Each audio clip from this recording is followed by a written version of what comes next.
Hello, Gemini.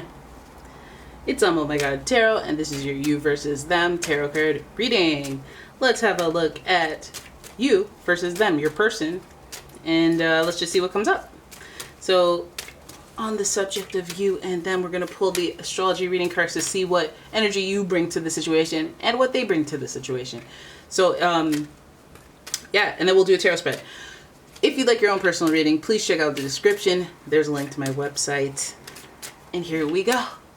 Here we go. All right, your first card is, I'm going to alternate, by the way.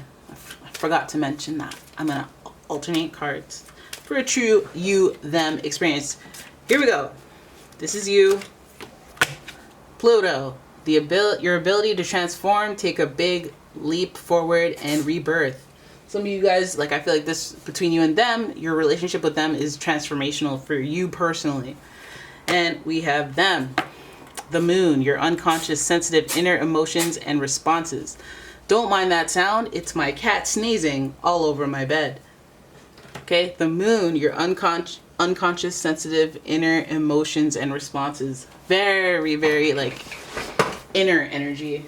Very much like I'm in my feelings type energy. So, you know, you're looking nice, but you look like your head is with bigger themes than they are. They're like in almost a daydreamy type of consciousness, and like,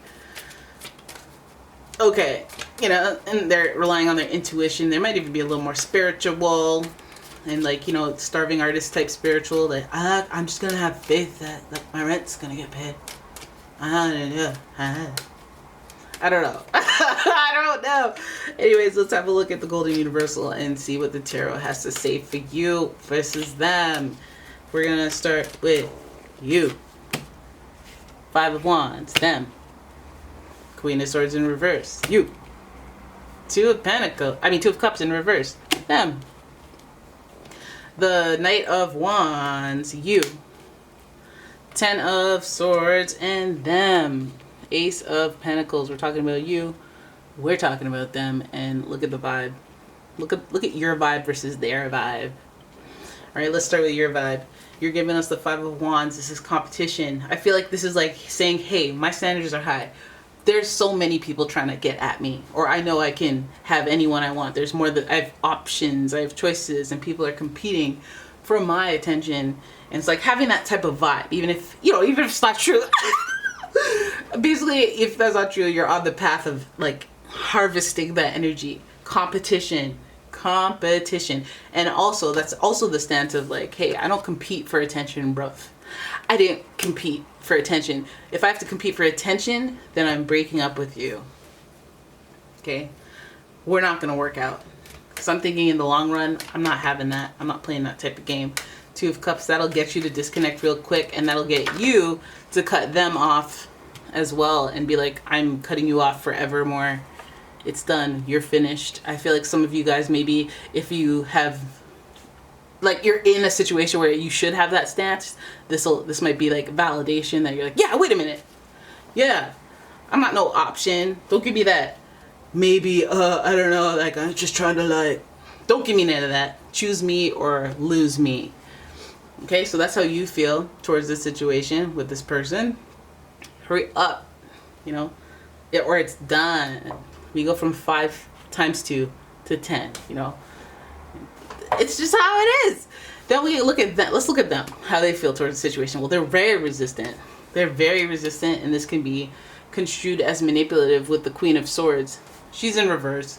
We know on the inside, at least on the inside, that this person's very guarded and very unwilling to divulge all their information because they're playing chess. They are very calculated, and also with this card being in reverse, shows that they're kind of manipulative. They're trying to win. They're trying to play a game of checkers or chess and play to win rather than use their emotions and their feelings. Whereas you are like, okay, well, my feelings would be hurt in this situation, so I'm going to use a little bit of action and a little bit of, you know, practicality, some thought, some logic here, and be like, oh, well, that's the end of that if I can't trust you. Like, what's the point in playing this game? Like, I'm onto bigger things. All right, and I have options, baby. So this person's more like very guarded and like, okay, well, intellectually, I'm just gonna say what needs to be said to get to where I want to get. I'm not necessarily worried about you. I do feel like this person might be the one it might lean more towards you being treated as an option because of this Knight of Wands. The Knight of Wands, I always go like you're an F-boy too. The way that he kept coming up in my readings, like you're an F-boy out here in these streets doing too much. You're like trying to get that action. You're trying to get in on that action.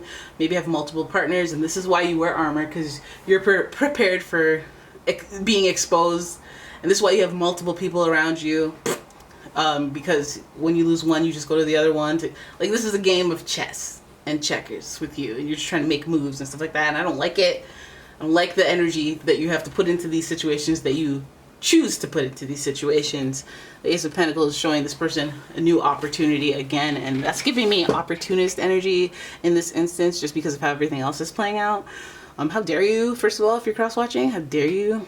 Your inner journey, your unconscious energy is somewhere that's like insecure or something like that, if you have to do stuff like that. I'm just saying, okay? It's no judgment, but it is. Because the moon is like, your perception of reality is like in tarot at least, it's like, it's kind of distorted. It's like your logic is hurtful, but you don't see it that way because what you're trying to do is you're trying to do you, and you don't care who gets damaged. That's the problem, is that you're not trying to hurt people, but you're hurting people, and you just don't care. Like, you don't care, rather than you're like you don't care about others maybe, and you just try to take what you can get. And that's cool, you know, for manifesting and whatever, but like that does nothing for the other person. You don't let on because you want to get what you want to get. It's just kind of, you know, people that you deal with should know what they're dealing with. That's fair. But I don't know if this person plays by the rules because of this somewhat cynical energy. Maybe they got hurt in the past. Maybe something happened to them that kind of has filtered their reality and how they have a right to act in situations and relationships. But partnership here is like something that you're just like, no.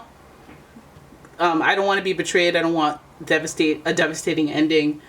And you know, judging whether or not you've been through this with this person, I feel like it's just like validation that, yeah, I mean, it could happen again. I mean, this person's head is like almost hostile with the Queen of Swords, and then the Knight of Wands is ready for action, or ready for like a fight, ready, you know, to make excuses, run for cover, you know, and then engage in a new opportunity. So it feels like, and you're looking that way. Like, why? Why are you looking at? Look at me, okay? Listen. All right. So let's have a look. Who could you be dealing with in this situation? Well, the moon is connected to Cancer, and Pluto is connected to Scorpio. So we already have like watery energy there. But your spread is all over the place. So let's see the Aries energy you could be dealing with. Well, that would make sense because it's a little bit more of like self-involved energy. So it would be a person that's very not necessarily hot-headed, but not hot-headed, very impulsive actually.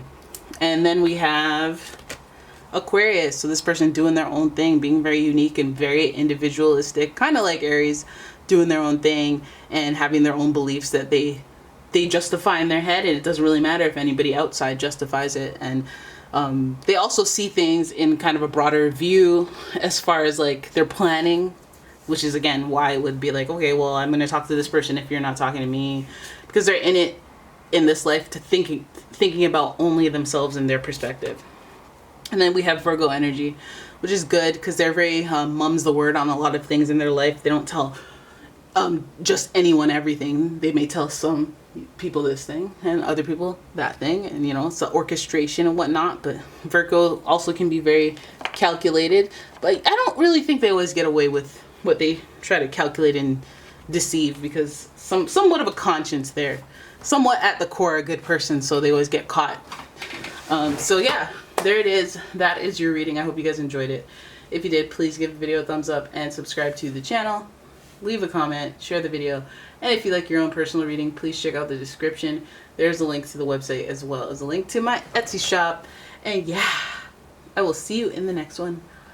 Bye bye.